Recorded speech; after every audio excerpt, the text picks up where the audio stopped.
Hi everyone, I'm Shane Stevenson, Director of Museum Collections and Curator here at the Buffalo Naval Park. And for today's video, we have a three-part series of what a lot of people have been waiting for, the Missile House. Alright, very simple. There's three parts to the Missile House. Three-part video. Makes sense, right? So for today's video, we're going to be going into the Talos Missile and Booster Stowage Magazine. And then for the next video, we'll be going to the assembly area, and then the wing and fin area. We'll wrap it up with part 3. So, without further ado, we hope you've been enjoying these videos, and let's head into the Stowage Magazine. Through this tiny little hatch. There you go. And what you can do is obviously see the sheer size of this area and this space.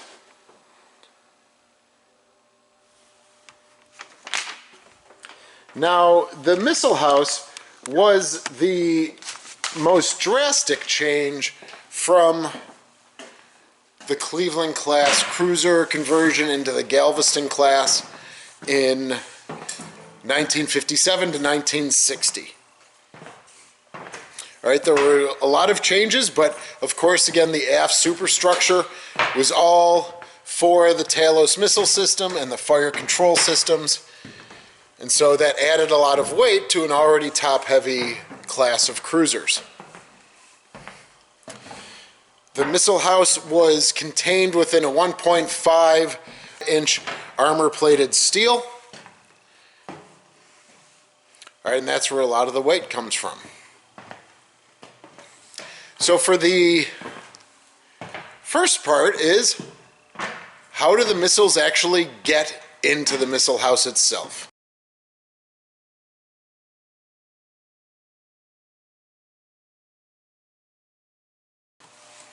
Well, we are going to look at the Strikedown hatch. Gotta go a little vertical here. There is the Strikedown hatch. And this was on the O2 level. And they would load the missiles and boosters onto the O2 level.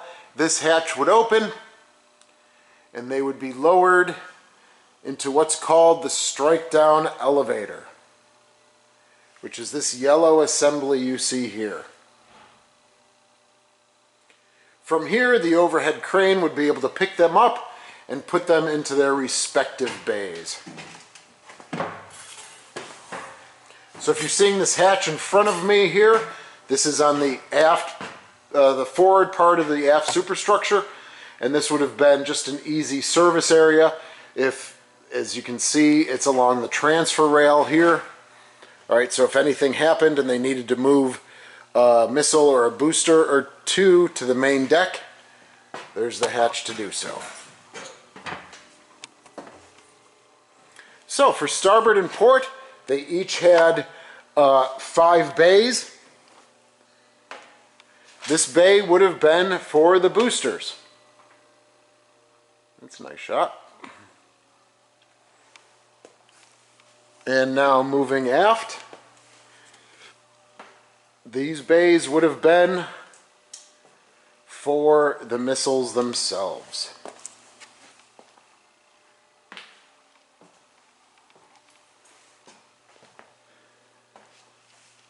Now going this way, there's the 5 bays. Here's the one of the overhead cranes.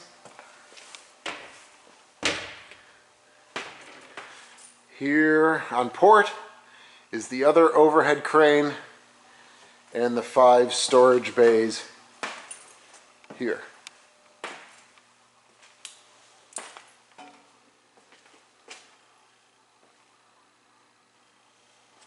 So, in the far section there, the most forward section would be the boosters. This area here would be for the missiles, and they were able to hold 5, 3, 6, 9, 12, 15 missiles with 15 boosters. And same on starboard. 15 missiles could be stowed along with 15 boosters. Now these had to be rotated and tested once a month every year. So you can imagine the maze-like system that would have been created to get, say, the lowest one here into the transfer rails right here, with having to jiggle around all of the others. All right, well, they did have a system, and I'm thankful to the Okie boat, the Oklahoma City, because their website is chock full of knowledge. So they'd have to put a couple on the transfer rails, move them forward to the first area and second area, which we'll be covering over the next couple of days, and then bring it back and then keep loading from there.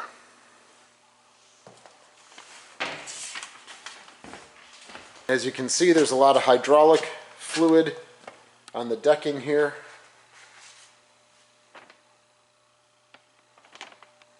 So the overhead cranes were able to pick up the missiles or the boosters by the stowage bands that would have been circumnavigating each of the boosters or the missiles. All right, and what's really cool here is we've got the stowage handling band cabinet here, so if they needed extra bands, they can come to this cabinet and reattach.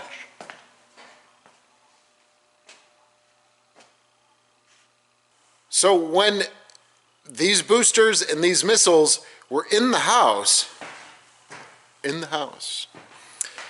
it was not impossible to move them from starboard to port and port and starboard, but you could only do that when you were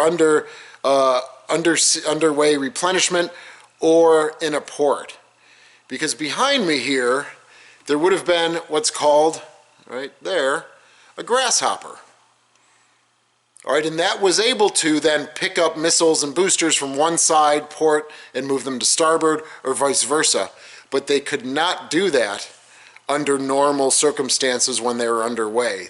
They did not have the grasshopper mechanisms to pick up and move port and starboard.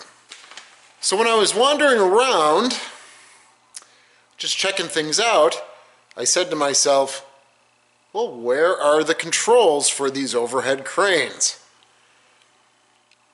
So I contacted Little Rock Brendan, all right, a new caretaker, and we both walked around, and we decided that, hey, they must have been up there.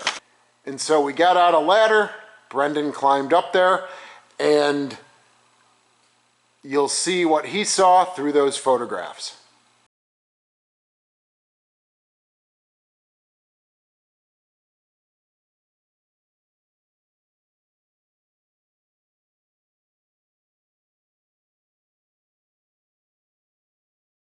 Now obviously we're working in 3 dimensions. So one of the levers controlled going inboard and outboard, left to right across port and starboard. You also had a control that moved forward and aft. And then you also had the controls which brought the crane down itself. So you'll see those 3 controls in those photographs, and that's what they did. Bridge probably controlled inboard to outboard, starboard to port, or center line to port, center line to starboard. Then you had the ones moving forward and aft, and then up and down as well. But we were kind of stumped for a few minutes, so we didn't really, but then we kind of saw all those wheels up there and all of those hoists and mechanisms, and we said it's got to be up there. So that was a nice little find. Also, one of the stories we tell is that there were 2 crewmen who perished in the Stowage Magazine during her service.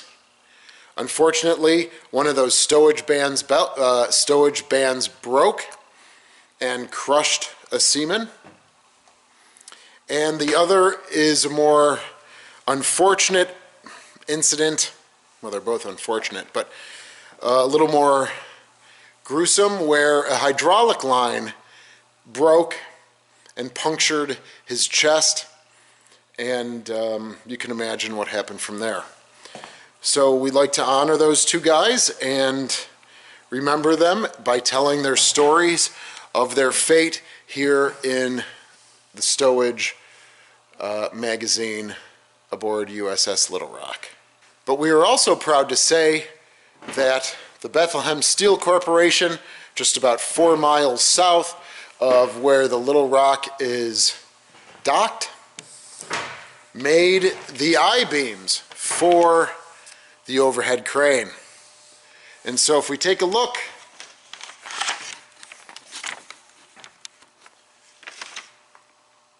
all right, that bar right there has the stamp on it that says Bethlehem Steel Corporation, Lackawanna, New York. So there's a little Western New York blood, sweat, and tears in the missile stowage area. And boy, guys and girls, I'm loving these angles. I feel like I'm in The Shining. Last but not least are these blowout patches. All right, so this could relieve some of the air pressure. If there was a fire or explosion, these patches would blow out, and you would hopefully be able to relieve some of that pressure, so the explosion wouldn't continue any further, say aft into the area 2, the assembly area, or the wing and fin area. Well, I hope you enjoyed this first look at area 3 of the missile house, Stowage Magazine, where they kept the boosters and the missiles, which then they would load them on this transfer rail and move them into area 2, which we will cover in tomorrow's video. Thanks so much. Please subscribe, ring the bell, tell your friends, and I hope you're enjoying the 28 and 28, and take care.